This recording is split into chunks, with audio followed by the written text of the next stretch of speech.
قوموں کی عزت ہم سے ہے۔ السلام علیکم ناظرین، اختلافی نوٹ میں آپ کے ساتھ مہرین سبطین اور ڈاکٹر بابر امان موجود ہیں۔ جی ہاں، قوموں کی عزت ہم سے ہے، لیکن کنٹونمنٹ الیکشن میں خواتین کی چھانٹی، نصف جمہوریت نصف کا داخلہ ہی بند۔ جناب، انرجی بحران 3 ادارے سو رہے ہیں کیا؟ سب سے بڑے صوبے کی گڈ گورننس کے مالیاتی ثبوت بھی ہیں ہمارے پاس۔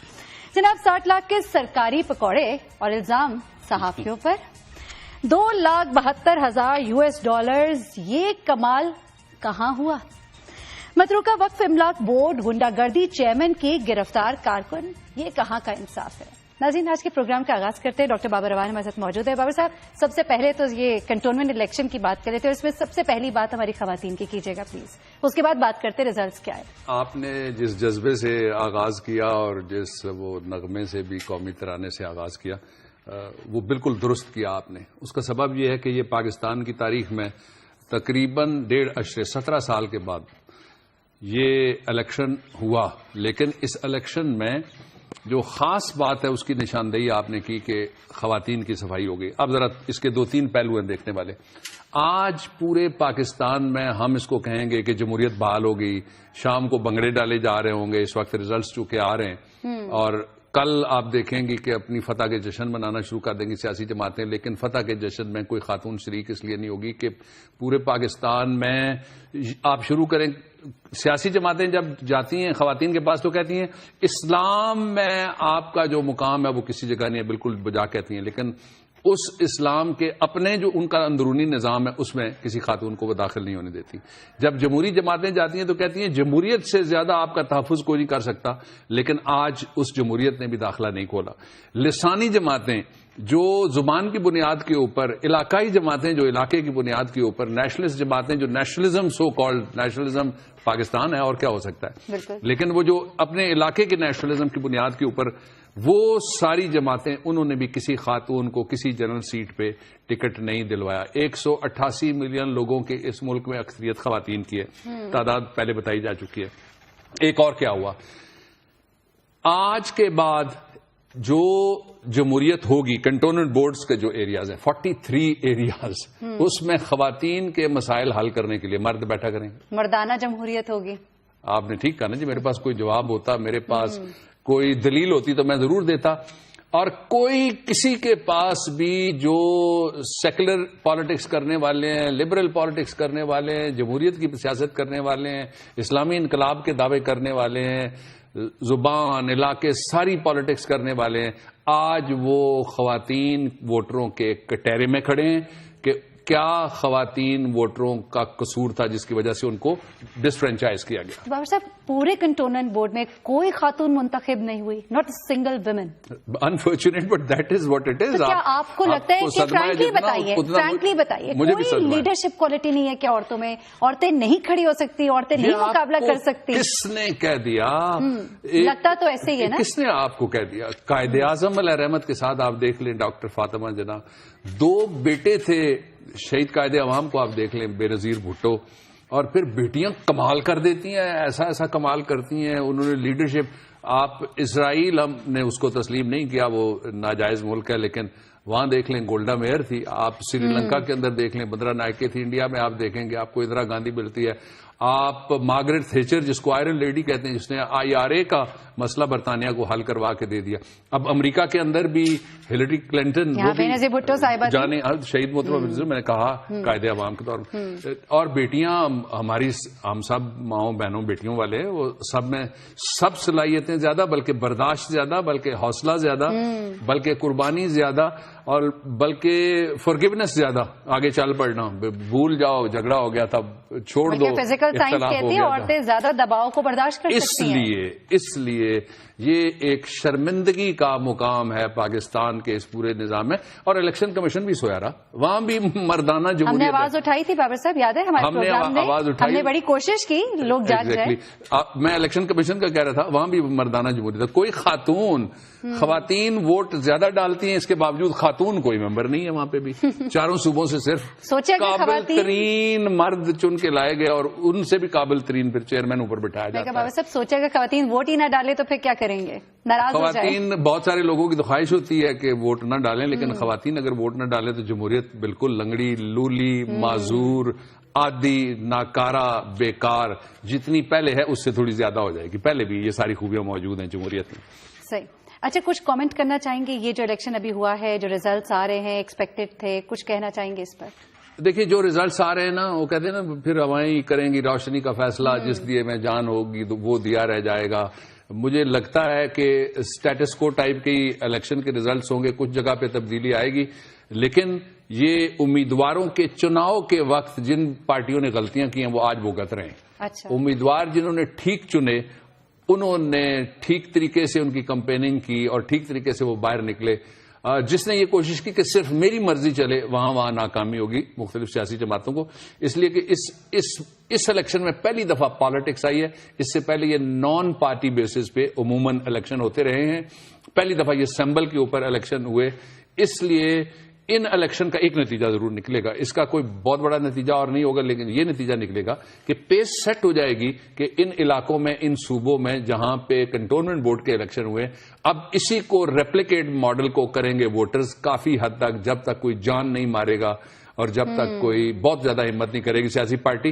آنے والے الیکشن میں جو کچھ مہینوں کے بعد ہیں مختلف صوبوں کے اندر جنرل بلدیاتی الیکشن جو ہر شہر میں، ہر وارڈ میں، ہر محلے میں ہوں گے، اور اس کے بعد جو مین الیکشنز ہوں گے ان میں بھی اس تھیم کو وہ ڈیسائیڈ کریں گے. یعنی کہ اب جو سلیکٹ ہوئے ہیں انہیں اپنی کارکردگی بھی دکھانی پڑے گی. جو الیکٹ ہوئے ہیں انہیں اپنی کارکردگی اس طرح سے دکھانی ہے کہ الیکٹ ہونے کے بعد وہ الیکٹ کرنے والوں کو یاد رکھیں. شارٹ کامنٹ یہی. بالکل صحیح. بابر صاحب آگے بڑھتے ہیں جی، اور انرجی کرائسس کی ذرا بات کر لیتے ہیں. پانی کا بحران آئے گا، آپ نے بہت ذکر کیا اس کا. ہم کرائسس کی بات کرتے ہیں، 3 بڑے بحران. یہ جس کو آپ انرجی کرائسس ٹھیک کہہ رہی ہیں نا، اس میں جو بحران ہے اس کے 3 حصے ہیں. پہلا ڈیزل. 21 اپریل کو جو آئل کمپنیوں کی ایڈوائزری کمیٹی ہے اس نے سرکار کو بتایا اور اس نے اوگرا کو بتایا کہ آپ کے پاس جو آئل ریزروز ہیں، آپ کے پاس جو تیل کے ذخائر باقی رہے پاکستان کے پاس، جب ہم نے بات کی تھی تو ہم نے کہا تھا کہ تقریباً 2 ہفتے 2.5 ہفتے کے ذخائر موجود ہیں. آج کی تاریخ میں پاکستان کے پاس پیٹرولیم کے ذخائر 4 سے 7 دن کے رہ گئے. 4 دن سے لے کے 7 دن کے. مختلف طرح کے تیل ہے نا، کوئی مٹی کا تیل ہے، کوئی فرنس آئل ہے، کوئی پیٹرول ہے، کوئی ہائی آکٹین ہے، کوئی سپر ہے، کوئی ڈیزل ہے غریبوں والا. اب ایک پہلو اس کا یہ ہو گیا. دوسرا یہ ہے کہ یہ اس طرح کا جب بھی کرائسس آتا ہے تو اس کرائسس کو باقاعدہ پیدا کیا جاتا ہے، پیدا ہونے دیا جاتا ہے، بڑھایا جاتا ہے، اس کو آگے چلایا جاتا ہے تاکہ اس میں سے مال بنایا جائے. ایک اچھا دوسرا کرائسس جو آ رہا ہے اس کے ساتھ ساتھ وہ یہ ہے کہ لوڈ شیڈنگ میں بدترین لوڈ شیڈنگ. اچھا اس کی میں مثال دیتا ہوں. پہلی دفعہ فاٹا کے علاقے میں لوڈ شیڈنگ کے حوالے سے کبھی کوئی جلوس رپورٹ نہیں ہوا پریس میں. پہلی دفعہ وانا میں جلوس نکلا ہے. اچھا. یس، لوگ تنگ آ گئے. حالانکہ وہ ایسی وادیوں اور کوساروں کی سرزمین ہے جہاں پہ برف پوش علاقے بھی ہیں، اس لیے وہاں اس کا اثر اس طریقے سے نہیں ہوتا لوڈ شیڈنگ کا جس طرح سے بہاولپور میں ہوتا ہے، جس طرح سے سکر میں ہوتا ہے، جس طرح سے بدین میں ہوتا ہے، جس طرح سے رحیم یار خان میں ہوتا ہے، جس طرح سے باقی علاقوں میں ہوتا ہے. اچھا اب ہو یہ رہا ہے کہ اس وقت جو بجلی کی موجودگی کے باوجود بھی کسی جگہ پہ بھی وزیر نہ بجلی نہ پانی سے لے کے اس حکومت تک، جمہوریت تک، پارلیمنٹ تک 2 کام نہیں ہو رہے. پہلا کام یہ کوئی نہیں ہو رہا، کسی جگہ 6 ایوانوں میں اپوزیشن لوڈ شیڈنگ کے مسئلے کو اٹھانے کے لیے تیار نہیں ہے. اس کا جواب اپوزیشن ہی دے سکتی ہے. جس کو اور معاملات میں بزی ہے. جس طرح دوسرا کام جو ہو رہا ہے وہ بھی اتنا ہی بڑا کام ہے میڈم. وہ بڑا کام یہ ہے کہ کسی جگہ پہ بھی حکومت لوڈ شیڈنگ کا شیڈیول دینے کے لیے تیار نہیں. لوڈ شیڈنگ قومی مسئلہ ہے، سارے مان لیتے ہیں، لیکن یہ بد انتظامی تو قومی مسئلہ نہیں ہے نا. ایک تو مصیبت، اوپر سے یہ بد انتظام. جی ہاں. اچھا دوسرا چوری تو قومی مسئلہ نہیں ہے نا. لائن لاسز تو قومی مسئلہ نہیں ہے نا. آپ کے جو ریٹس مہنگے آپ کرتے ہیں وہ تو قومی مسئلہ نہیں ہے نا. آپ جو مال بناتے ہیں وہ تو قومی مسئلہ نہیں ہے نا. جو آپ اپنے لوگوں کو بھول جاتے ہیں وہ تو قومی مسئلہ نہیں ہے نا. مینیجرز کہاں ہیں؟ کسی زمانے میں شاعر نے کہا تھا نا کہ کہاں ہے محافظ خودی کے ثنا خان تقدیس مشرق کہاں ہے؟ ثنا خان تقدیس جمہوریت کہاں ہے؟ لوگوں کو جواب دو. آپ نے کرنی ہے لوڈ مینجمنٹ، کسی کو اعتراض نہیں ہوگا، لیکن بتا تو دیا جائے کہ اس وقت سے اس وقت تک یہاں پہ لوڈ شیڈنگ ہوگی. پھر بڑے ایوانوں کے اندر لوڈ شیڈنگ کیوں نہیں ہوتی؟ وی آئی پی ایریاز کے اندر لوڈ شیڈنگ کیوں نہیں ہوتی؟ وہ کیوں سینکڑوں نہیں، اب ان کی تعداد 1000 کے قریب پہنچنے والی ہے، ایسے فیڈر ہیں جن کے اندر لوڈ شیڈنگ نہیں کی جاتی. پاکستان کے لوگوں کے غم شیئر کرنا صرف تقریروں سے غم شیئر کرنا ہے؟ آپ نے لوڈ شیڈنگ کے مارے ہوئے پاکستان کے غریبوں کا غم شیئر کرنا ہے تو اپنے گھروں میں، اپنے ایوانوں میں، اپنی گاڑیوں میں، اپنے جو آپ کے وی آئی پی ایریاز ہیں، جو آپ کے نو گو ایریاز ہیں، ان میں بھی ذرا لوڈ شیڈنگ کرے. اب جو تیسرا ہے، اور یہ بہت بڑی خرابی اس دفعہ ہوگی، اس لیے کہ اتنی زیادہ لوڈ شیڈنگ گرمی شروع ہونے سے پہلے کبھی نہیں ہوئی پاکستان کی تاریخ میں. باقی بھی نالائق گورنمنٹس آتی رہی ہیں، نائل انتظامیہ آتی رہی ہیں، لیکن اب میرے خیال میں ایک عروج اور ایک ایکسلنس کا لیول نائلی اور نالائقی لے کے جا رہی ہے. تیسرا، آپ کی جو واٹر اینڈ پارک منسٹری ہے، یہ پیپر میرے سامنے پڑا ہوا ہے، یہ ان کا پیپر ہے. انہوں نے یہ کہا ہے کہ اس سال میں، یہ جو سال ہے چل رہا ہے، اس میں پانی کے ذخائر 28% کم ہو جائیں گے. اچھا، یس، کتنا؟ 28%. یعنی اگر 100 پانی کے ذخیرے ہیں، فرض کر لیں، ہم اس طرح کرتے ہیں کہ چھوٹے ذخیرے کی بات کر لیتے ہیں پہلے. اگر 100 کنویں ہیں تو اس میں سے 28 کم ہو جائیں گے. 28 محلے تو فارغ ہو گئے، 28 دیہات تو فارغ ہو گئے. اگر 100 آپ کے پاس اسمال ڈیمز ہیں تو اس میں سے 28 تو سوکھ جائیں گے. اگر 100 آپ کے پاس میڈیم ڈیمز ہیں تو اس میں سے 28 تو سوکھ جائیں گے. اور اگر آپ کے بڑے ڈیم پورے پاکستان میں 100 ہیں تو پھر اس میں سے 28 بے آب و گیا ہو جائیں گے، پتھریلے ہو جائیں گے. کیچڑ بھی سوکھ کے سیمنٹ بن جائے گا. لیکن کسی طور سے بھی اس حکومت نے کبھی، اور نہ ہی خاص طور پہ پنجاب جو 5 دریاؤں کی سرزمین ہے، ان کے حکمرانوں نے کبھی کالا باغ ڈیم یا کسی نئے ڈیم کا نام ہی نہیں لیا، جس کی بہت ضرورت ہے. ان کا رنجا راضی ہے نا جی، ان کا کام چل رہا ہے نا جی. نہیں تو بابا صاحب، ابھی چینی صدر آئے تھے، ہم نے تو بڑی اچھی اچھی خبریں سنی تھی، تو وہ کب آئیں گے؟ آپ تو مزید ایسی خبریں دے رہے ہیں کہ 28 اور کم ہو جائیں گے. بہتر ہونے والے تھے حالات. ہم کوئی مایوسی کے سوداگر نہیں ہیں، لیکن جو ہو رہا ہے، جب سرکار کے لکھا ہوا ہمارے سامنے پڑا ہوگا تو ہم پڑھ کے اس کو اپنے لوگوں کو اگر نہ سنائیں تو ہم تو بددیانتی کر رہے ہیں نا. اس کا مطلب یہ ہے وقت سے پہلے ہم وسل بلوئنگ، ہم سیٹی نہیں بجا رہے. صحیح. ہم تو یہ تو ہم نے کال اٹینشن نوٹس دیا ہے. ٹھیک ہے. ہم نے تو یہ بات تو پچھلے مہینے کہی. سب سے بڑے صوبے کا بھی ذکر کیا، اس کی بھی ذرا بات کر لیں. جو سب سے بڑا صوبہ ہے ہمارے ملک کا، خادم اعلیٰ کہتے ہیں کہ سب سے اچھی گورننس یہاں پر ہے، تو گڈ گورننس پہ کیا کہیں گے آپ یہاں کی؟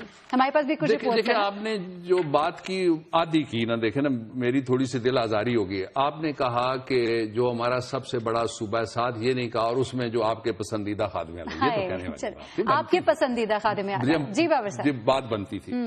اچھا چلیے، کہہ دی، بہت شکریہ آپ کا.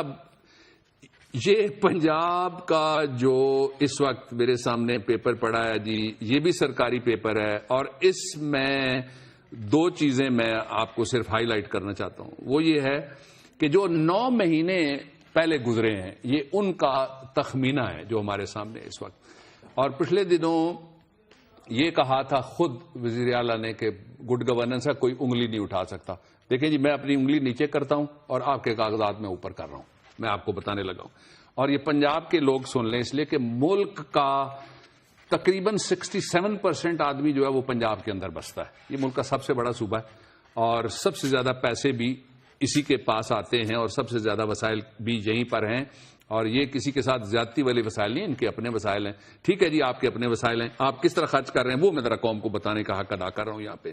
پہلا یہ ہے کہ جو ٹوٹل خرچہ ہوا ہے جی، وہ 5 کھرب 98 ارب 62 کروڑ 58 لاکھ 57 ہزار روپے خرچ کیا گیا. اب بہت زیادہ میں گنتی کے چکر میں پڑ گیا تو لوگ بور ہو جائیں گے. میں بور کسی کو نہیں کرنا چاہتا. میں آپ کو یہ بتانا چاہتا ہوں کہ آپ سارے پنجاب کی ساری تعلیم، سارے پنجاب کی ساری صحت، سارے پنجاب کا سارا سوشل ویلفیئر، سارے پنجاب کا سارا نہری نظام، سارے پنجاب کی ساری سڑکیں، سارے پنجاب کی ساری گلیاں، سارے پنجاب کا سارا سیوریج سسٹم، اس سارے پہ جو خرچہ کیا گیا ہے، رکھا گیا ہے، بلکہ خرچہ کتنا ہوا یہ اینڈ میں پتہ لگے گا. جو رکھا گیا ہے اور 9 مہینے میں وہ خرچ ہے 1 کھرب اور 39 ارب 82 کروڑ 28 لاکھ روپے. ٹھیک ہے جی، 1 کھرب اور 47 کروڑ 39 ارب، ٹھیک ہے جی، 82 کروڑ. یہ ہوا ہے 1 کھرب. آپ ذہن میں رکھ لیجئے، باقی تھوڑی دیر کے لیے چھوڑ دیتے ہیں. اب جو غیر ترقیاتی فنڈز ہیں، غیر ترقیاتی فنڈز کا مطلب ہوتا ہے عیاشیاں، اس کا مطلب ہوتا ہے شاخرچیاں، اس کا مطلب ہوتا ہے بادشاہی، اس کا مطلب ہوتا ہے نوازنا، اس کا مطلب ہوتا ہے سرکاری پیسے کے ساتھ حلوائی کی دکان پہ خیرات کرنا کسی بزرگ کی. وہ کتنا خرچ ہے وہ آپ حیران ہو جائیں گے. 4,58 ارب روپے. گڈ گورننس تو آ گئی نا. 4.5 خرب روپے آپ نے لگائے غیر ترقیاتی اخراجات. اور اس میں جو گڈ گورننس کے 3 پہلو اور ہے، میں شارٹ بتا دیتا ہوں. ابھی آپ نے کہہ دینا ٹائم ختم ہو رہا ہے. پہلا پہلو یہ آ گیا کہ یہ پیسے جہاں اخراجات پہ کمی کرنی چاہیے تھی غیر ترقیاتی اخراجات پہ، ان میں اضافہ ہو گیا ہے. دوسرا جو گورنر سرور گیا اس نے بھی کچھ لکھا اور بولا بھی اس کے بارے میں. یہ ہوا یہاں پہ کہ جناب پیسے جہاں مرضی ہے وہ خرچ کیے گئے. اور تیسرا یہ ہوا پنجاب میں کہ تیز رفتار بلکہ برق رفتار جو بجلی کی رفتار سے چلنے والے ٹھیکیداری نظام میں زیادہ پیسے گئے. ترس آتا ہے مجھے پنجاب پہ، ترس آتا ہے پنجابیوں پہ. باقی جگہ کہا جاتا ہے یہ غاصب ہیں، یہ کھا گئے. بھائیوں کہنے والوں دیکھ لو کیا کھا گئے بیچارے. وہی بابر صاحب ہمارا وہ جملہ کہ عوام کے پیسوں کے ساتھ کیا ہو رہا ہے یہ ضرور جانیے. بریک کا وقت ہے، یہاں پہ بریک پہ جائیں گے اور بریک سے جب واپس آئیں گے تو آپ کو بتائیں گے کہ 60 لاکھ کے پکوڑے کس نے کھائے. آپ کو یہ بھی بتائیں گے کہ 2 لاکھ امریکی ڈالر یہ کمال کہاں پر ہوا. اور پڑھو پنجاب آگے بڑھو پنجاب، اس پہ بھی بات کریں گے لیکن ایک بریک کے بعد.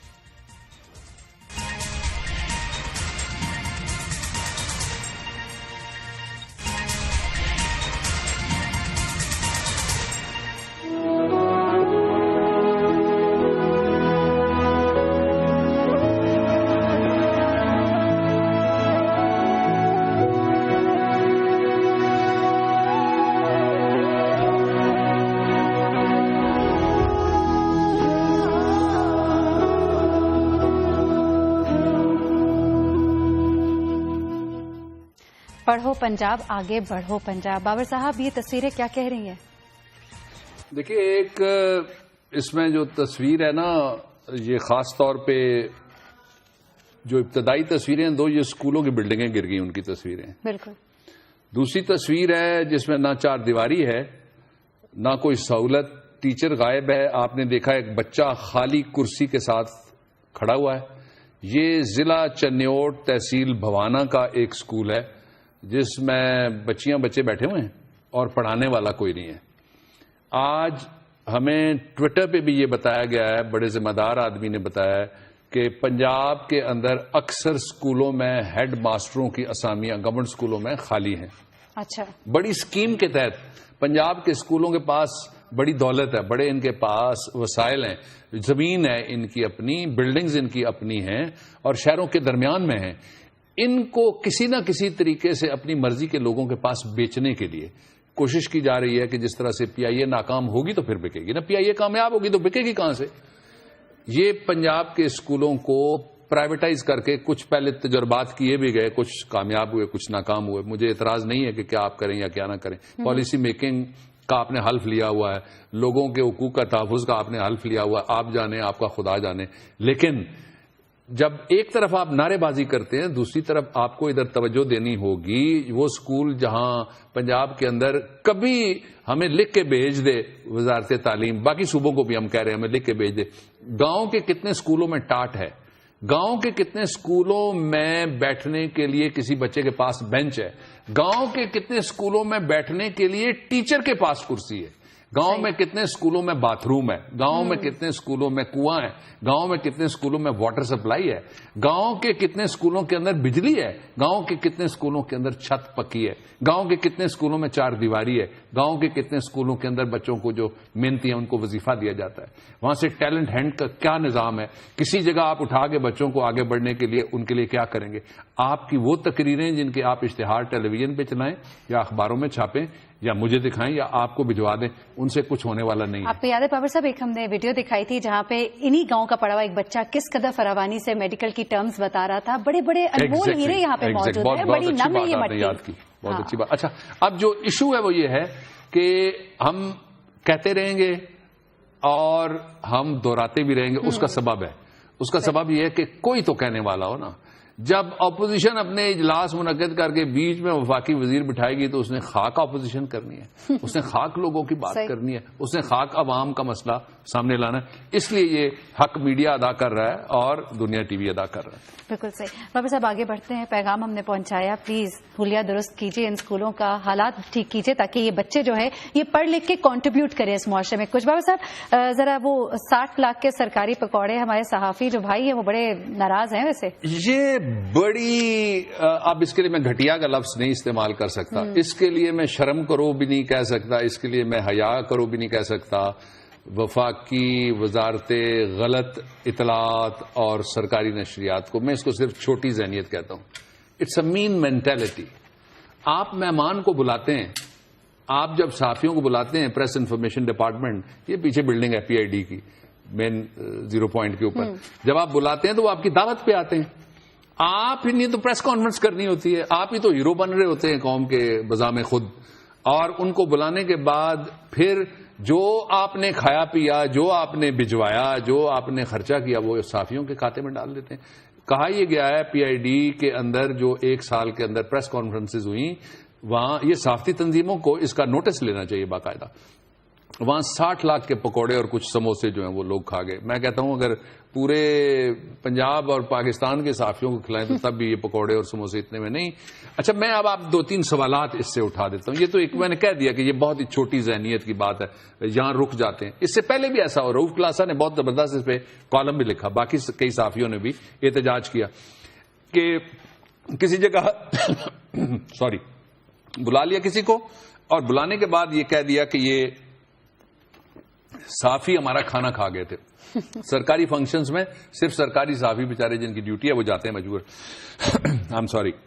یہ کچھ سوال ہیں جی. پہلا یہ ہے کہ وزارت یہ جو سرکاری غلط اطلاعات و نشریات ہے یہ بتا دے آپ کے پاس سوابدیدی فنڈ کتنا ہے، یہ بتائے وزارت. پہلا سوال. اچھا ٹھیک ہے. دوسرا یہ ہے کہ آپ نے کتنا خرچ کیا اس میں. 60 لاکھ تو آپ نے بتا دیے نا. جس کے پاس پکوڑے کھلانے کے لیے 60 لاکھ ہیں، اربوں روپے تو باقی بھی ہوں گے نا. وہ بھی ذرا قوم کو حساب دے دیں کتنا خرچ باقی جگہ ابھی ہم نے بتایا نا تھوڑی دیر پہلے کیا. جی اچھا. تیسرا پھر یہ ہے کہ سوابدیدی کے علاوہ آپ کا ٹوٹل بجٹ انٹرٹینمنٹ کا کیا ہے وہ بتا دیں. یہ تو سینکڑوں ادارے ہیں اس وزارت کے نیچے، اطلاعات کے ادارے ہیں، نشریات کے ادارے ہیں، کلچر کے ادارے ہیں، اور آپ نے تو صرف یہ ایک دفتر کے پکوڑے ہمیں بتائے ہیں. قوم کو بتائیے نا آپ کس طرح پکوڑوں میں اور سموسوں میں قوم کا مال اڑا رہے ہیں. اور پھر جو آپ خود کھابے کھاتے ہیں، بڑے بڑے ان کے وزیر ہوں یا ان کے کفگیر ہوں یا پریس انفارمیشن ڈپارٹمنٹ کے آفیسر ہوں یا پی آئی او ہوں یا سیکرٹری انفارمیشن اپنے کھائے ہوئے پکوڑے نہیں بتائے، اس کا بھی خرچہ بتا دے. نہیں انہوں نے نہیں، انہوں نے بڑی سیدھی بات کی. انہوں نے کہا بھائی پکوڑے، وہ حفیظ جالندری صاحب کا ایک لطیفہ سنایا جاتا ہے، لاہور کے سینئر صحافیوں نے مجھے سنایا تھا. انہوں نے کہا کہ ملنے کے لیے گئے ہم ان کے گھر میں، تو گرمیوں کا موسم تھا، تو بڑے سے ایک گھڑے میں اوپر سرخ کپڑا بندھا ہوا تھا. انہوں نے کھولا اور اندر ہاتھ ڈالا. ہم نے سمجھا کہ عام ہے گرمیوں کا تحفہ، ملتان سے کوئی آیا ہوگا. انہوں نے کھیرا نکالا، کاشیں بنائی اور ہمیں کھلا دی. دوسری دفعہ پھر انہوں نے ایک اور کھیرا نکالا، کاشیں بنائی اور ہمیں کھلا دی. جب 3-4 کھلا چکے تو کسی نے یہ کہا کہ ابو الاسر، حفیظ جالندری صاحب کو اس طرح بلایا جاتا تھا کہ ابو الاسر تسی بھی تو کھاؤ نا. انہوں نے کہا اے بھی کو بنیا دے کھانا لی شاید. انہوں نے جو کھایا ہے اور یا جو پیا ہے، یہ تو بندہ مزدور کے کھانے والی چیز ہے نا. پکوڑے کے ساتھ روٹی کھا کھڑے لیتا ہوتے ہیں ان کی ایک کوریج کے سموسے کی چٹنی کے ساتھ کوئی اندر رکھ کے ڈبل روٹی کے 2 پیس جو گھر نہیں جا سکتا وہ کوئی غریب آدمی اپنا لنچ کر لے گا. لیکن یہ بہت چھوٹی بات تھی اور اس کی وضاحت ہونی چاہیے وزارت کی طرف سے. اور اپنے دوروں پہ انہوں نے کتنا خرچہ کیا ہے پاکستان کے اندر ساری وزارت کو وہ بھی ذرا بتائیں. یہ چیز بھی سامنے آنی چاہیے ساتھ ہی پیرالل رکھتے دونوں کو پیرالل رکھ دیجیے کتنا ادھر خرچہ ہوا کتنا یہاں خرچہ ہوا. بابر صاحب 2 لاکھ امریکی ڈالر یہ کہاں خرچ ہوئے، یہ کمال کدھر ہوا ہے؟ 2,72,000 امریکی ڈالر ایک دن کا کرایہ حکومت پاکستان دے رہی ہے، جو کہتی ہے کہ خزانہ خالی ہے. ایک دن کا کرایہ یہ کس کو مل رہا ہے؟ ای ٹی پی ایل، یہ کمپنی کا نام ہے جی، جس کا انگریزی میں نام ہے L N G terminal Pakistan limited. انہوں نے پورٹ قاسم میں جو ایل این جی آ رہی ہے نا، اس کے لیے انہوں نے ایک فیسلٹی انہوں نے بنا دی، یوں کریں کہ ایک سہولت بنا دی جہاں پہ LNG اتاری جائے گی جہاز سے اور اس کو لے جایا جائے گا. وہ سہولت پورا خرچہ ان کا $150 ملین ہوا ہے اور 2 سال میں ان کا ایک ٹیڈی پیسہ بھی نہیں فالتو خرچ ہوگا اور یہ کمائی کرنا شروع کر دیں گے اور سارے پیسے کہتے ہیں 1 سینٹ بھی ان کا واپس ہو جائے گا. یہ کہاں سے؟ پورٹ قاسم پہ حکومت ان کو ابھی تک ایک ڈلیوری بھی نہیں ہوئی، یعنی کرایہ دار کوئی نہیں ہے، یعنی کام کوئی نہیں ہے. ڈیلی 2,72,000 روپے امریکی ڈالر جو تقریباً 3,80,00,000 روپے پاکستانی بنتے ہیں، یہ کرایہ دیا جا رہا ہے. اچھا، بغیر کسی کام کے؟ آپ کو یقین نہیں آ رہا؟ نہیں، ایسا ہی ہے. میں یہی کہہ نا، بغیر کسی کام کے. ظاہر ہے جی، کام تو جب شروع ہوگا تو پھر کرایہ گنیں گے نا کہ کتنا ہم دے چکے ہیں.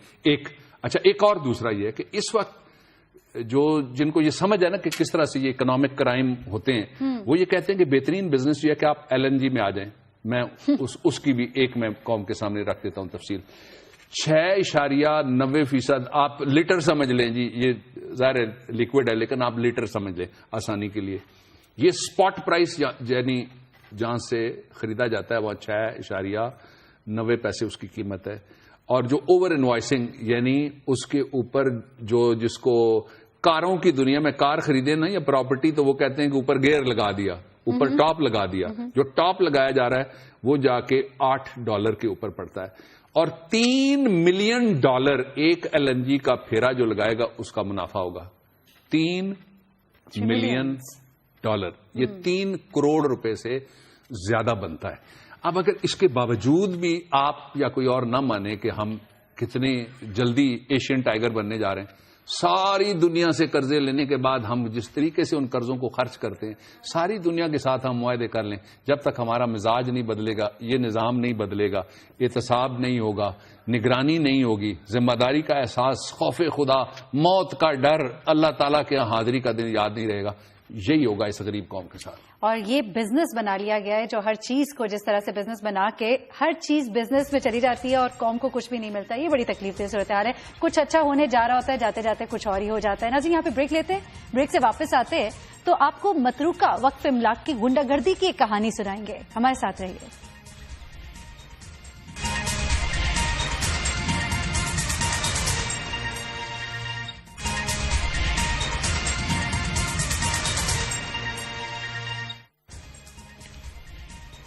ویلکم بیک ناظرین.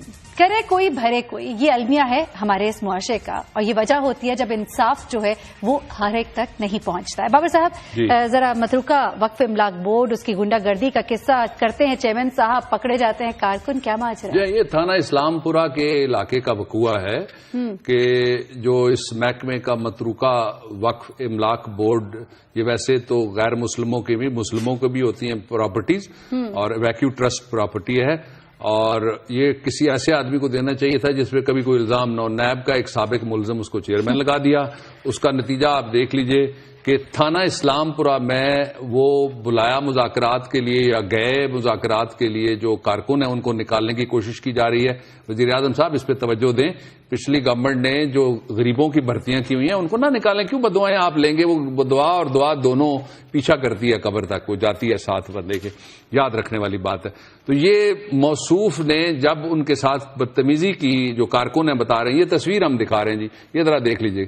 تو انہوں نے پھر ظاہر ہے نعرے لگانے تھے، وزیر اعظم کے خلاف نعرے لگوانے کا چیئرمین ذمہ دار ہے نا جی، جس نے بدتمیزی کی.